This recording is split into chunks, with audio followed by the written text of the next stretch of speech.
morning, ladies and gentlemen. Welcome to Remote Stem Class. It's Mr. Dowd here. Happy Taco Tuesday, as LeBron would say. Although I'm more of a Taco Fall version guy, but hey, c'est la vie is what it is. Last class we worked on the Redwood National Park. We saw some cars going through trees and a 1,500-year-old tree, which just blows my mind. But hey, on to our next location, which is the Rocky Mountain National Park. One of the better known national parks, I would say. So we start with Long's Peak. It's a dramatic 14,259-foot national park mound with a snow-covered peak, a route for intrepid climbers. I like to hike and all, but I'm not into climbing. That's just not me. But yep, so that's the peak. And on your way up, you have to climb up things like that. I don't know about you, but I would have to be changing my underwear from peeing my pants if I was that guy looking down to the left. Whew. No, thank you. Next place is East Long's Peak Trail. This is a difficult trek past a lake and through boulder fields leading to views of the Keyhole Rock Formation. So, yeah, so you can climb up something like that. And this is what they mean by a boulder field. Just all these random boulders all around. Next up is Chasm Lake. It's a scenic, high-altitude alpine lake. So alpine just meaning it's in the mountains. In a circle. I don't know. Accessed by a challenging hike trail. So it's just a mountain lake. In other words, I don't think you'll go kayaking or anything around here because, yeah, good luck hiking a trail with a kayak behind you. No, thank you. Next is the Many Parks Curve Overlook. So it's a popular viewing point at a hairpin turn on Trail Ridge Road, as you just saw,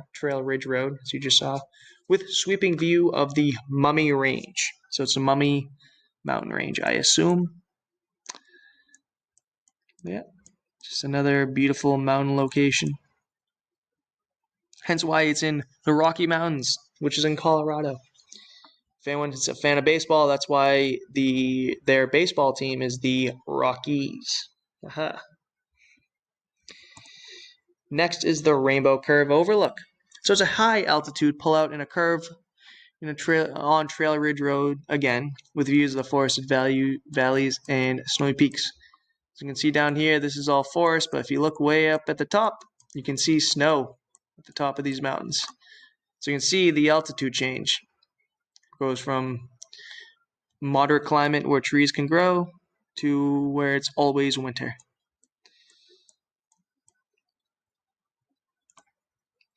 Next up is Forest Canyon Overlook, an overlook and observation platform with scenic views of the Green Valley below and Continental Divide peaks. So Continental Divide, if I'm not mistaken, that just means that that's a location where there's different continental plates, I think. Not sure, I'd have to look that up. Yep, just look at this vast landscape. My cousin actually lives in Colorado and he visits this national park all the time, so I've seen some of his pictures and it's absolutely incredible. Number 7 on our list is the Lava Cliffs Overlook. It's a cinematic point overlooking cliffs of lava formed millions of years ago with volcanic rifts. So yeah, so since it's at a continental plate location, there's a lot of movement there, which is where those gaps of a volcano will be formed. And lava obviously comes from a volcano. Okay? So this is just what the leftovers from old volcanic formations. Cool. Very, very cool. Hey, 7-Eleven. Next up is our favorite visitor center. So it's a scenic 11,796-foot high stop in the Rocky Mountains with a cafe, gift shop, and dramatic views. Honestly, I wouldn't even have to hike. I could just drive here, take this picture, and say, cool, that's enough working out for me. Got a nice view. Yada, yada, yada.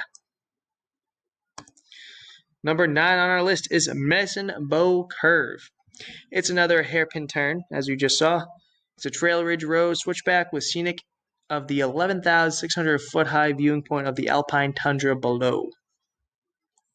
So again, because the Rocky Mountains are so tall, which is like the highest point of all the United States, elevation-wise, there is a lot of big changes in elevation. So down here is much different than up here, vice versa. Some cool stuff. Second to last on our list, we have Milner's Pass. It's a picturesque pass across the Continental Divide. Again, that is where the plates are located, the different plates.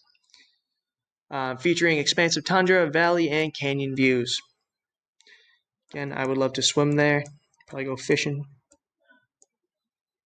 Some pretty cool locations.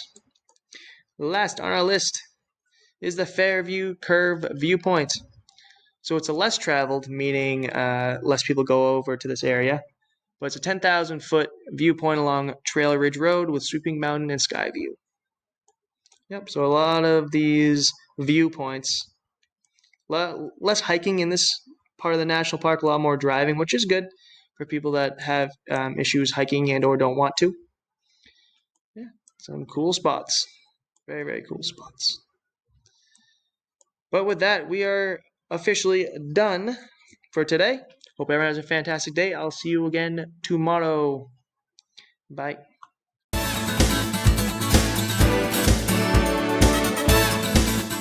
Okay, Gators. Wouldn't be Tuesday without Taco Tuesday. So these are going to be beef tacos. Sometimes I make them with chicken. This is just hamburger. So you want to make sure you cook it all the way through. I have a little bit of oil in the bottom of the pan. Okay.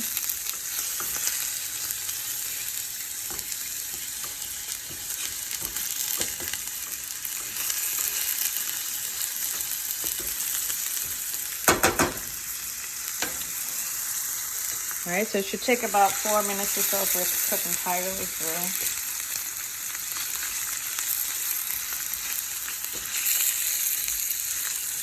I want to add some salt and pepper.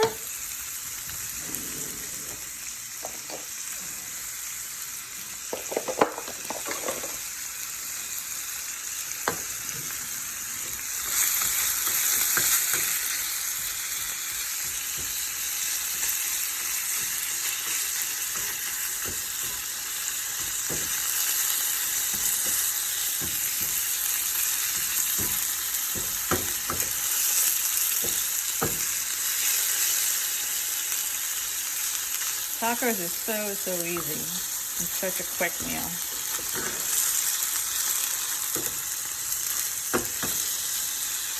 All right, so I'm going to add a little bit of soy sauce to this as well. Actually, not. For flavor.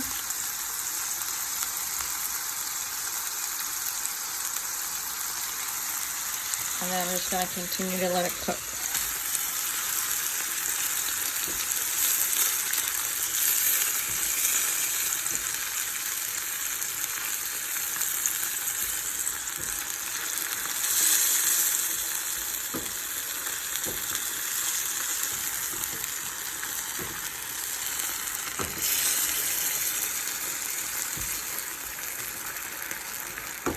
Still want to make sure it cooks all the way through, get all the red out of the hamburger.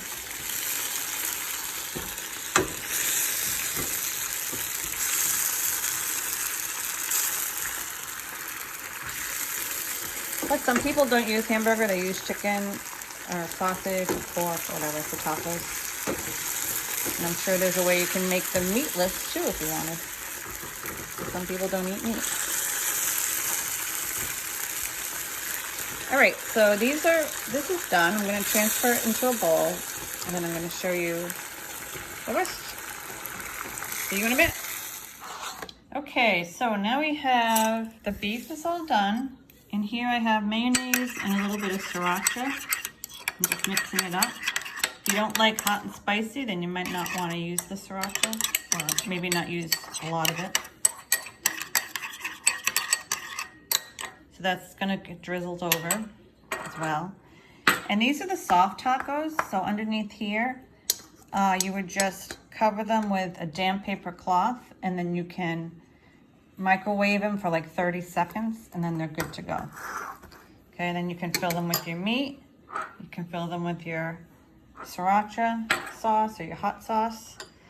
And then you can do cheese as well. Actually, I'm gonna get the cheese out. I didn't have any cheese with this particular recipe, but I'm definitely going to add it. Okay, so then when you are done, right now nobody's here to eat them, so I have to go grab the gang. When you are done, they'll look something like that. All right, beef tacos. All right, guys, so until next time.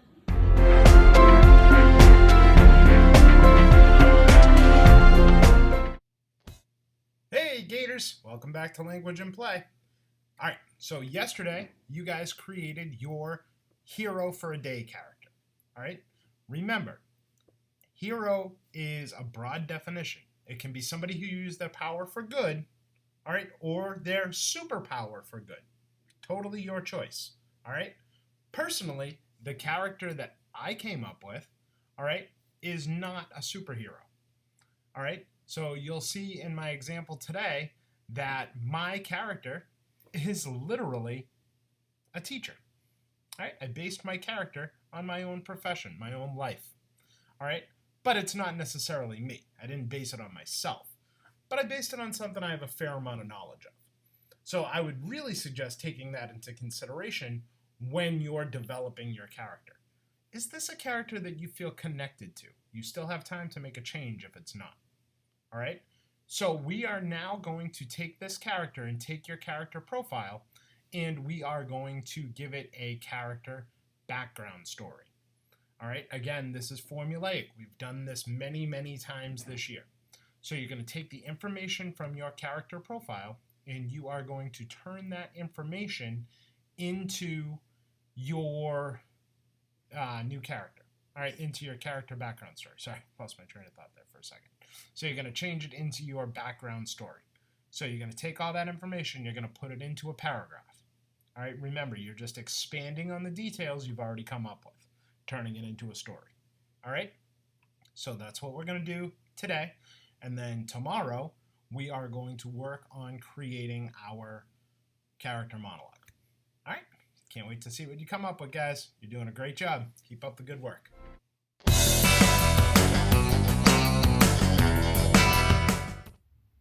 Hi guys. So we're still working on our stippling landscape.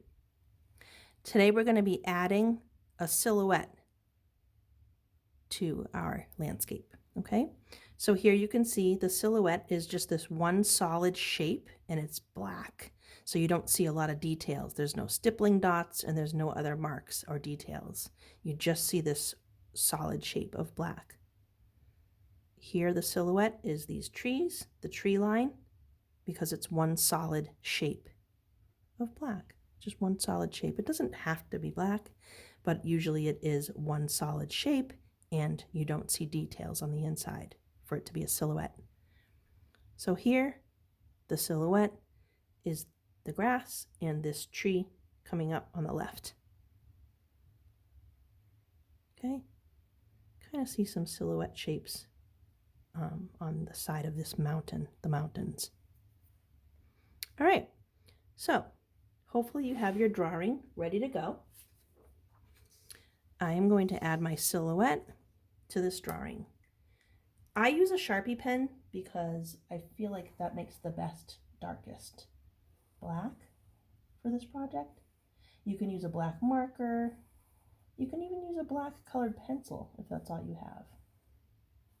Or a regular pencil if you don't have anything else. You can still color in the shape, a solid shape with pencil. So in order to do my silhouette, I'm just going to make this entire mountain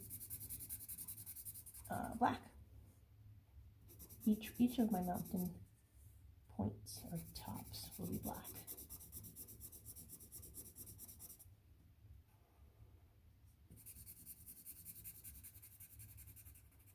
And again, the silhouette against the stippling creates a nice contrast of two things that are very different. Two techniques next to each other that are very different. We have our silhouette, my mountains are in silhouette, and my stippling dots are everywhere else.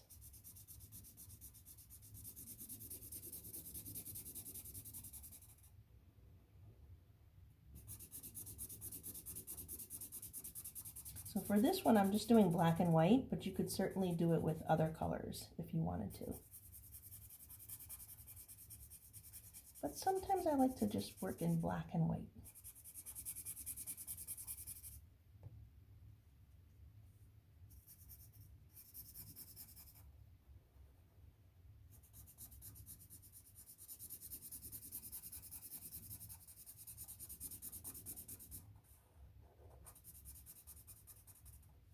And one more mountain to go.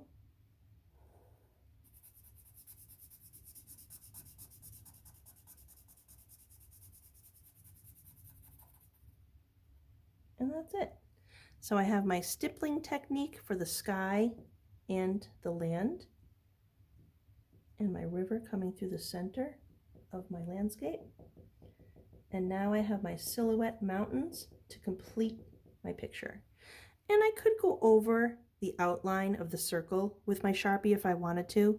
And you can also start adding design to your negative space in the outside areas of your design if you want to.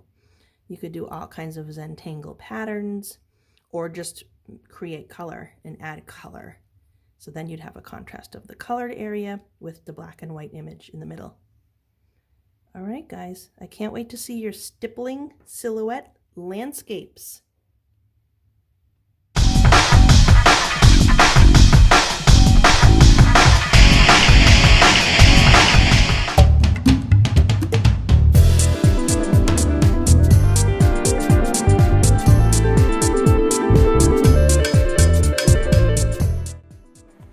Thanks for watching Enrichment TV, Gators. Remember, work hard, be nice, and we'll see you tomorrow.